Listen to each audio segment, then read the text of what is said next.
Hi, ഇന്നത്തെ നമ്മുടെ bride Anushka. ആൾ north Indian ആണ്. ഗ്രൂം വന്നിട്ട് മലയാളിയാണ്. അപ്പോൾ ആളുടെ ഫസ്റ്റ് ടെമ്പിൾക്ക് കംപ്ലീറ്റ് ആയിട്ട് അമ്പലത്തിലോട്ട് പോവാണ്. നമുക്ക് ആളുടെ മേക്കപ്പ് ഒന്ന് കാണാം. वेरी नेचुरल लगना चाहिए कि मैं ही हूँ, right? So nothing like a lot, and I think I send you 3-4 inspirations, so something like that, but very natural.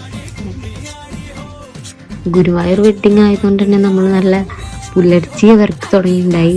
അതുപോലെ തന്നെ 2-3 ദിവസത്തെ ഫങ്ഷൻസും കാര്യങ്ങളും കാരണം നമ്മുടെ ബ്രൈഡും കുറച്ച് ടയേർഡായിരുന്നു. അപ്പോൾ ഇതാണ് ആളുടെ ഫൈനൽ ലുക്ക്. ആളുടെ സെക്കൻഡ് ലുക്ക് നമുക്ക് നെക്സ്റ്റ് വീഡിയോയിൽ കാണാം. I think it's perfect, exactly what I wanted.